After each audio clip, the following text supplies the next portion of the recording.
एक नाविक परिवार की एक सक्सेस स्टोरी यहाँ पे बता रहा हूँ। ये नाविक परिवार जिनके पास 130 नौकाएं, 45 दिनों की अवधि में इन लोगों ने शुद्ध बचत की है 30 करोड़ रुपए की। मुख्यमंत्री योगी आदित्यनाथ ने मंगलवार को विधानसभा में महाकुंभ में 45 दिनों में 30 करोड़ कमाई करने वाले एक नाविक परिवार की सफलता की कहानी सुनाई। सीएम ने किसी का नाम नहीं लिया था, पर गुरुवार को नाविक का परिवार सामने आ गया। प्रयागराज के अरैल में रहने वाले पिंटू मेहरा और उनके परिवार के घर में बुधवार को मीडिया का जमावड़ा लग गया। परिवार के सदस्य महाकुंभ में हुई कमाई से गदगद हैं और वे इस कमाई के लिए पीएम नरेंद्र मोदी और सीएम योगी आदित्यनाथ को धन्यवाद देते हुए इसे गंगा मैया की असीम कृपा बता रहे हैं। लेकिन अब इस परिवार को लेकर चौंकाने वाला एक खुलासा हुआ है। आरोप है कि 30 करोड़ कमाने वाले नाविक परिवार का मुखिया यानी कि पिंटू मेहरा एक नामी अपराधी है। दरअसल रिपोर्ट्स में दावा किया जा रहा है कि पिंटू एक हिस्ट्री शीटर है और उसका पहले कई अपराधों में नाम आ चुका है और वो इस वक्त जमानत पर बाहर है। महाकुंभ में नाव चलाने वाला पिंटू मेहरा नैनी थाने का हिस्ट्री शीटर बताया जा रहा है। उस पर हत्या के प्रयास समेत कई संगीन धाराओं के मुकदमे दर्ज हैं।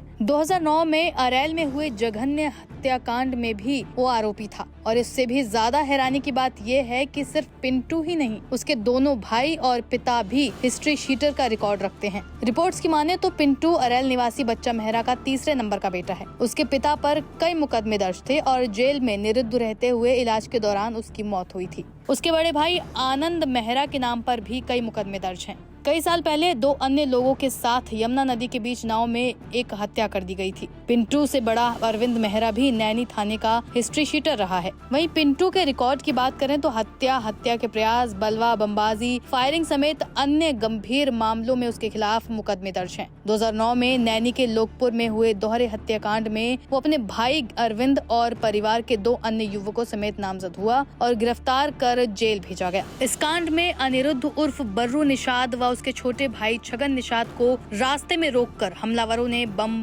गोलियों से भून दिया था। यही नहीं, पिंटू पर रंगदारी मांगने का भी आरोप है। खबरों की माने तो महाकुंभ के दौरान नाविक से रंगदारी मांगने समेत अन्य आरोपों में पिंटू मेहरा समेत 8 लोगों पर 11 फरवरी को मेला कोतवाली में मुकदमा दर्ज हुआ। अरैल निवासी सनी निषाद ने आरोप लगाया कि आरोपियों ने उसके भाई पिंटू निषाद के साथ मारपीट की और घायल कर दिया। इसके साथ ही धमकी दी कि नाव चलाने के लिए 5-5 हजार रुपए देने होंगे, वरना जान से मारकर फेंक दिया जाएगा। इससे पहले भी आरोपियों पर दोनों भाइयों ने 8,000 रुपए छीनने का आरोप लगाया था। बता दें कि सीएम योगी की तारीफ करने के बाद पिंटू मेहरा का परिवार चर्चा में आ गया था। लोगों ने सरकार और मेहरा परिवार की खूब पीठ थपथपाई। लेकिन अब हिस्ट्री शीटर वाली बात सामने आने के बाद विपक्ष बीजेपी पर हमलावर हो गया है। सुप्रिया श्रीनेत ने ट्वीट कर इस मुद्दे पर सरकार को घेरा। उन्होंने लिखा, 2 दिन पहले उत्तर प्रदेश के मुख्यमंत्री ने बताया कि नाविक पिंटू मेहरा ने कुंभ में नाव चलाकर 30 करोड़ कमाए। अब उसका कच्चा चिट्ठा सामने आ रहा है। वो नैनी के अरैल का कुख्यात अपराधी है। 21 दिन पहले वसूली मांगने पर नामजद हुआ था। डबल मर्डर केस में जेल में भी रहा। 6 महीने पहले जमानत पर बाहर आया। जेल के अंदर से गवाह को धमकाता भी था। पिंटू के पिता बच्चा मेहरा नैनी थाने के गैंगस्टर थे। पिंटू के 2 भाई भी निगरानी शुदा बदमाश हैं। योगी जी अपने सूचना सलाहकारों को बर्खास्त कीजिए। सोचिए भला, आपसे एक कुख्यात अपराधी का सदन में इतना महिमा मंडन करवा डाला।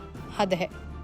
गौरतलब है कि मेहरा परिवार बहुत बड़ा है। इसमें 100 सदस्य हैं और इस परिवार में करीब 130 नावें चलती हैं। परिवार ने बताया था कि नाव चलाना ही परिवार का मुख्य काम है। इस परिवार के सदस्यों का कहना था कि सीएम जितनी बता रहे हैं उतनी ही कमाई हुई है, लेकिन परिवार बहुत बड़ा है। किसी एक को ये पैसा नहीं मिला और जो पैसा आया सभी में बट गया था।